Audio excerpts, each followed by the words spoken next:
Hi everybody, welcome to my channel where I will share a little bit of my journey with Jesus, following Jesus, trying to be a better Christian, trying to be a better person.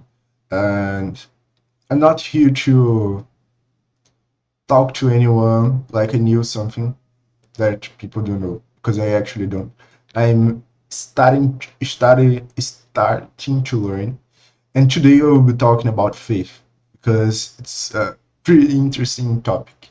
And recently I discovered some things that I didn't know, but I needed to know as soon as possible as a Christian, as a person. And faith, man, faith is probably the most important thing that we need to learn about when talking about Jesus Christ, right? Faith is probably the number one thing that you need to learn about. And it is a little bit hard to talk about it because it is not concrete. You cannot see it, you cannot touch it. So people usually make uh, mistakes or are a little bit confused about it. So I would like to make a comparison. Like, you know, you make a test at the school. You make the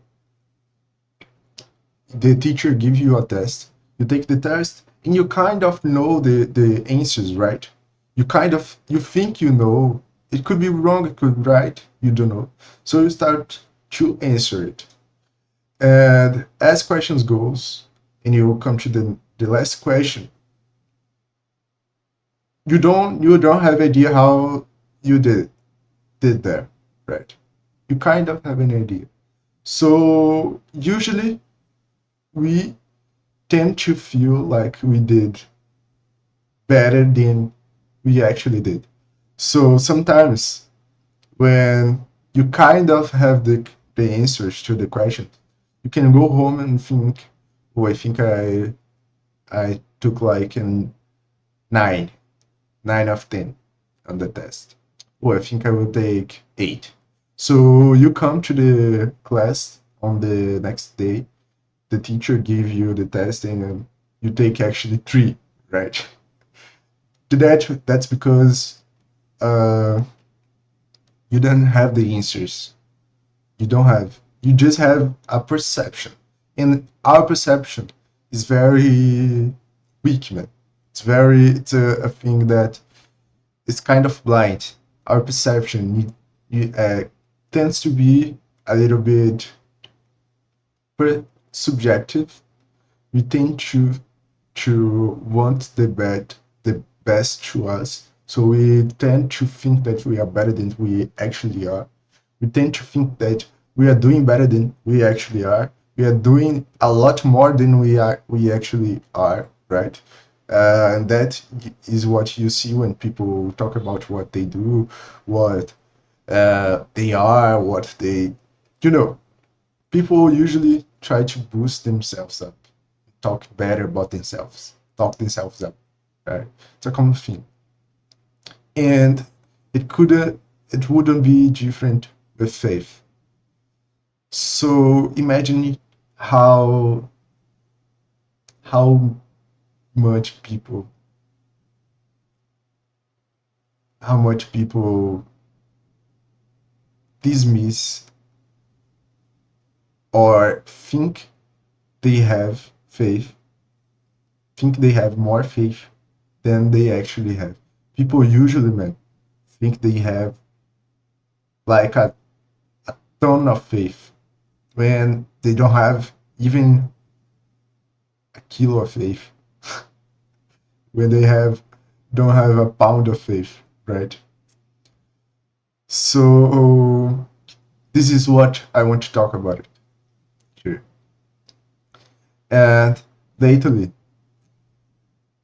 I'm experiencing a lot this because my faith is being tested in my personal life with personal problems, with my day-to-day problems, day-to-day sins, right? And as my faith is tested, I am seeing how weak I actually am, how how bad I am, in fact, right? And this will be the whole conclusion here. You need to test your faith. You need to test it. You cannot be afraid. You cannot be uh, a coward, man. You need to test it. See the reality. See what's actually going on. That's what I am starting to do. And I will read here a little passage where Jesus actually do it and talk about it and explain a little bit this that I'm talking about, right? So this passage where Jesus heals a demon possessed boy, it's a good example of what I'm trying to tell you. So when they come to the crowd, a man approached Jesus and knelt before him. Lord, have mercy on my son. He said, he has seizures and is suffering greatly. He often, desculpa, sorry, he often falls into the fire or into the water. I brought him to your disciples, but they could not heal him. And Jesus replied, you unbelieving and perverse generation. It's clearly a critic. How long shall I stay with you? How long shall I put up with you? Bring the boy here to me. So Jesus make the critic. He he's teaching us. He's talking about it, but he will do the miracle anyways, right? Just because you cannot count on sinners, and the relationship with God is usually like this. We do everything wrong, we make mistakes, we sin, and sometimes we do this our whole life, and at the end we say sorry, we say that we love him, and he will just forget because he is actually our father. Like, your kid can make any mistake, you will just forget him and try to do the best for him, right? So the relationship with God is usually like that. uh yeah. So Jesus say, sorry, I lost myself, bring the boy here to me. So Jesus rebuked the demon, and it came out of the boy, and he was healed at the moment. So that's what happened. And then the disciples came to Jesus in private and asked, why couldn't we drive it out? Why couldn't they deal with the demon? So Jesus replied to them, because you have so little faith. Truly I tell you, you have faith as small as a mustard seed. You can say to this mountain. No, truly I tell you, if you have faith as small as a mustard seed, you can say to this mountain, move from here to there, and it will move. Nothing will be impossible to you. So Jesus is giving feedback to the disciples that they need to work on their faith. They need to get better there, right? There is a problem there, and he's just acknowledging the problem. We usually think that we have a lot more faith than we actually have, and our faith is all the time being tested. But sometimes we just ignore it. We have to. We also have this tendency to ignore the tests. We have the tendency to to, for example, if you fail a test at your faith, we have the tendency to just make excuses. This is a common thing. And don't talk about the real problem, the problem with our faith. Like where are the fruits of your faith?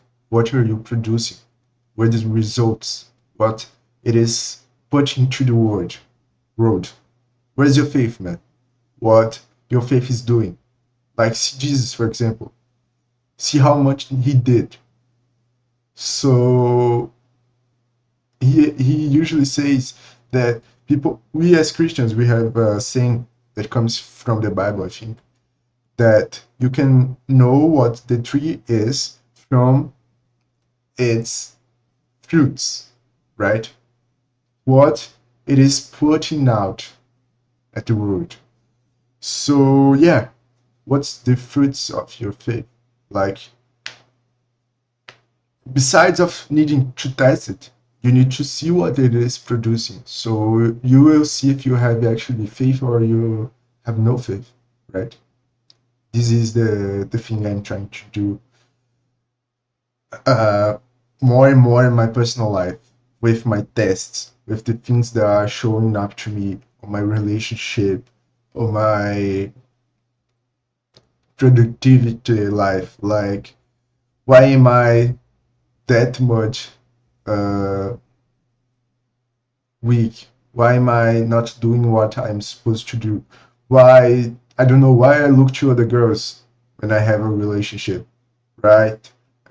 Could be Instagram, could be YouTube videos, anywhere. I'm not talking just on the streets. I'm talking the general idea. Why, I don't know why sometimes I cannot forgive some people. Like, there are clear signs on my personal life that my faith is not doing that well as I actually think it is.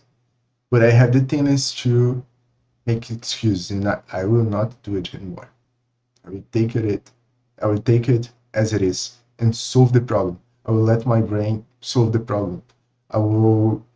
That's how I think I can start to do better. So on this other passage here, we can see the same thing again, the test of the faith being tested. So Jesus walked on the water, and everybody knows this here. And it says, immediately Jesus made his disciples get into the boat and go on ahead of him to the other side, while he dismissed the crowd. After he had dismissed them, he went up on a mountainside by himself to pray. Later that night, he was there alone, and the boat was already a considerable distance from the land, buffeted by waves because the wind was against it. So the idea is that was on a bad weather. So there was a little bit of problem going on there, right? So shortly before down Jesus went out to them, walking on the lake. So he was walking on the water. When the disciples saw him walking on the lake, they were terrified. It's a ghost, they said, and cried out in fear. So this is uh, the first point where you ask, where's the faith of those guys, right? Why they cried out of fear? Like, don't you believe in it? Why? What do you have to feel like? If you, I truly believe that if you have a top tier faith, you just don't have to fear dying, right? Is the first thing, or creatures, nothing of that. So Jesus immediately said to them, take courage, courage, man. It is I. Don't be afraid. And Peter replied, Lord, if it is you, tell me to come to you on the water. So Jesus, actually, not knowing if it is Jesus or not, Peter actually uh, test Jesus here, right? So he's making a test in the Jesus faith. How crazy is that? And Jesus said, come. He just says, come. And then Peter got down out of the boat, walked on the water, and came toward Jesus. So this is the fruits that the faith and the power of Jesus is putting. So see how strong it is. It's making an influence on Peter right on the way. Right on the way. He's making an influence in making him have faith. But when he saw the wind, this is Peter, he was afraid and beginning to sink, cried out, Lord, save me. So the wind could be an analogy here for problems, for a test, for uh, problems in general. Those things that make us sin, right? And make us fall and make us do not believe.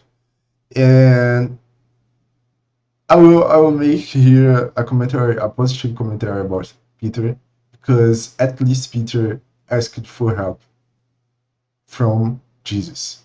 And sometimes when we are sinning or we are falling or making mistakes, we tend to want to, even when we are doing bad, we tend to want to do those things alone and not ask help from God because we are too proud of ourselves and we think we can do it alone. We don't want to disrespect God, or we don't want to waste His energy. We want to do it by ourselves so we can be a little bit more deserving, right? But man, this is the problem about trying to be deserving, in my opinion. So he, immediately Jesus reached out his hand and called Peter. And this is the whole thing. Even if we fall, Jesus is there to help us. So we just need to ask help when we fall, when things are a little bit hard to us, more than we can deal with, right? Sometimes, man, this year, I cannot say how many times I needed to be saved. How many times I need to be saved. And Jesus actually saved me when sometimes when he saw that I was not strong enough, just went there and just saved me. And I'm very thankful for that. And Jesus said, you of little faith, he said, why did you doubt? So it's clearly a test. Peter comes, tests the faith of Jesus. It shows the fruits. And the faith, Jesus tests the faith of Peter back, and they show Peter how is his faith. And I truly believe that it is a literal thing. If you have a strong faith, you can actually, you can actually move mountains. I don't doubt that. And then they climbed out on the boat. The wind died down. Then those who were in the boat worshiped him, saying, truly, you are the Son of God. And that's pretty much it. What I need to say here, test your faith, man. Go out, make make it show results, make it produce, make it multiply, make it see how it is going. And I don't think my faith is even closer to the disciples. I think there are thousands of steps ahead of me. I think I will fail over and over and over and over again, but I will learn, I will grow, and someday I will have a cool faith. One day I will have a cool faith. This is the thing for me. I am in the process of growing up, and I just want to invite you to get in the same process. It's a pretty cool process, man. This is you get into your personal life, into the personal problems that you are facing, the personal sins you are doing, and you will be tested You don't need to show how strong you are. And this is the beauty of this. This is the beauty of this. So bless you, man. Have a good day. Have a good life. May the peace of Jesus be with you. We say this in my language. It's a pretty cool saying. Sometimes you are like, oh, I need to do this. I need to get this. I need to. I don't know. I don't know. People that use drugs, I never get into that. But people that use drugs probably get all crazy on their heads. Like, oh, I need to do this. I need to do that. I need to smoke a. I don't know. I need to take something in my arm. Apply something in my. Wait. Okay. Apply some drug in my arm. Man, may the peace of Jesus be with you. Just the peace. The peace where you don't want to do nothing, you are not suffering, you are not trying, you're just in peace. It's a pretty cool saying. And I will end this video with that. May the peace of Jesus be with you. Love you, brother. See you. Don't forget to follow me if you want to talk a little bit about Jesus and see things like this. So this is what I will be doing on those videos.